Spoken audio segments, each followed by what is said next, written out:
Pelo ataque frustrado ao aeroporto de Brasília, Wellington Macedo ficou em silêncio durante a sessão da CPMI de 8 de janeiro. Reportagem de Brasília com Janaína Camelo.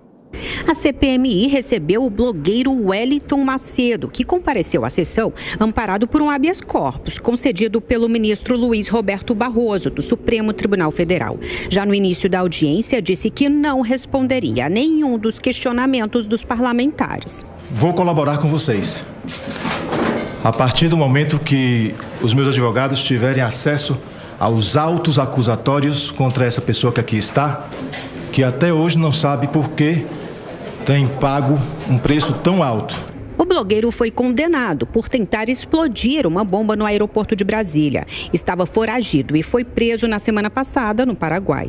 Durante a sessão, foi criticado não só por parlamentares do governo, mas também da oposição, como o senador Cleitinho, do Republicanos. Usar falando que é cristão? Cristão não faz isso não, meu amigo. Cristão não quer matar pessoas, não, em véspera de Natal, não. Covarde. Usou um segmento aí, ó, entendeu? Isso não representa a direita, nunca representou a direita. Em meio à audiência, a sessão precisou ser interrompida após um bate-boca, depois que o deputado Nicolas Ferreira, do PL, criticou parlamentares da esquerda ao mostrar postagens dos governistas nas redes sociais. Entre eles, a deputada Jandira Fegali, do PSOL. Esse moleque precisa de resposta. Isso é um moleque. Moleque, eu tenho vergonha de ser você disputar a prefeitura e perder todas. Esse moleque precisa de resposta. Moleque precisa de respeito. Tem que respeitar seu deputado assim como você. Eu peço que a gente... Nesses termos eu não vou dar direito a mim, não. Nesses termos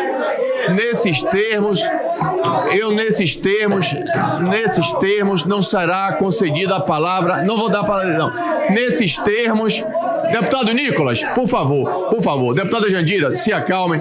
Após a sessão, a relatora da CPMI, a senadora Elisiane Gama, disse que protocolou um requerimento pedindo a convocação do comandante da Marinha, Almir Garnier, que teria sido mencionado em delação de Mauro Cid. Esse pedido deve ser apreciado na próxima terça-feira. Estamos aí fazendo e protocolando, inclusive hoje, o requerimento em relação ao almirante Garnier, diante das informações que hoje foram colocadas à imprensa brasileira. Da mesma forma, também em relação ao Felipe, são 2 novos requerimentos que fizemos, inclusive, uma adaptação a essa proposta inicial que foi apresentada ao presidente Maia. Eu espero que na terça-feira a gente, de fato, possa aprovar.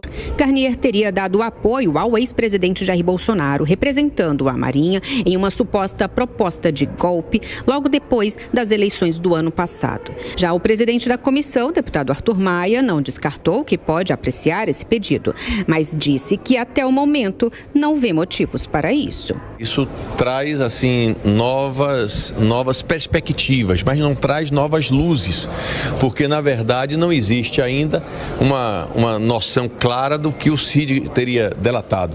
Portanto, traz apontamentos, mas não traz uma informação concreta sobre o que aconteceu. Na terça-feira será feita a última votação de requerimentos de convocações e informações. O relatório final da CPMI deve ser apresentado no dia 17 de outubro.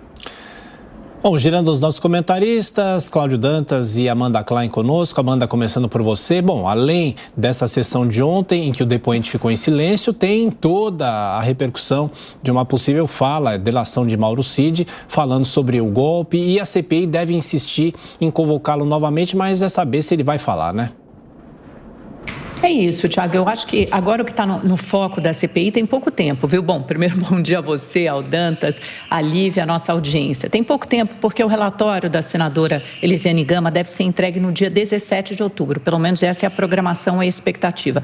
E ontem, falando com o entorno da senadora, eles estavam me contando o seguinte, que ela já protocolou uma convocação para o Almir Garnier, não é nem para o Mauro Cid, é para o Almir Garnier, que é aquele ex-comandante da Marinha, segundo o trecho da delação do Mauro Cid, os primeiros primeiros depoimentos dele à Polícia Federal divulgados ontem, ele teria dito que houve uma reunião com a cúpula das Forças Armadas, com uma minuta de golpe, de intervenção militar, e que o Almir Garnier, então comandante da Marinha, teria se prontificado a seguir em frente com esse plano de golpe que foi rechaçado pelo restante da cúpula das Forças Armadas. Bom, a CPMI, obviamente, quer convocar, quer ouvir o Almir Garnier, e não só isso, mas também a senadora protocolou uma quebra de sigilo telemático e aquele relatório de informações financeiras sobre o ex-comandante da Marinha, que já foi feito em relação a outros investigados também.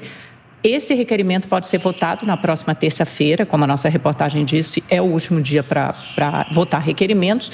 Tem também o depoimento do Braga Neto, que é outro bastante esperado para a CPMI. E ontem, em relação ao Wellington Macedo, houve uma disposição da defesa. A defesa procurou a senadora para se colocar à disposição, pelo menos para as primeiras conversas, acerca de uma possibilidade de fechar delação premiada. Veja que esse Wellington Macedo, só para a gente retomar um pouquinho, contextualizar quem é essa figura, era uma pessoa que em Sobral, no Ceará, começou a viralizar nas redes sociais, fazendo críticas pesadas e infundadas, muitas vezes, à educação em Sobral, tanto é que ele foi processado por vários políticos e perdeu vários desses processos. Depois disso, ele foi assessor da Secretaria Nacional dos Direitos da Criança e do Adolescente, do Ministério da Mulher, dos Direitos Humanos e da Família, que então era comandado pela Damares Alves, hoje senadora, ou seja, ele chegou a trabalhar no governo Bolsonaro em 2019, por alguns meses, de fevereiro a outubro, depois foi exonerado porque era investigado.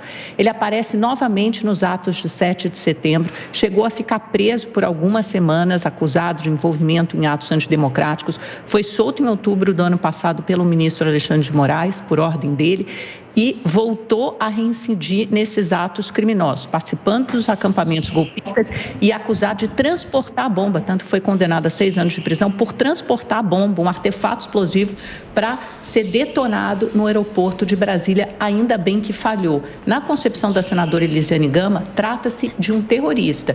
Então, é essa pessoa que supostamente está disposta a entregar alguma coisa à CPMI dos atos de 8 de janeiro, dos atos golpistas, seria a primeira delação, caso se realmente vá à frente, fechado com uma CPI. Agora, Dantas, bom dia para você, bem-vindo mais uma vez. Como a gente está reforçando aqui, a previsão é que os trabalhos da CPMI sejam encerrados no dia 17 de outubro. Há muitas pessoas ainda a serem convocadas, conforme requerimentos já aprovados. Não vai dar tempo, então a estratégia vai ser quebra de sigilos para alguns e convocação efetivamente para depoimento para outros. E na mira estão o almirante Garnier, como destacou agora a Amanda, e o próprio Mauro Cid. Levando-se em consideração que eles estão em centro de investigações, estão no centro de polêmicas, possivelmente não vão falar aos parlamentares, não vão responder as perguntas. Será que é uma boa estratégia essa? O que você acha?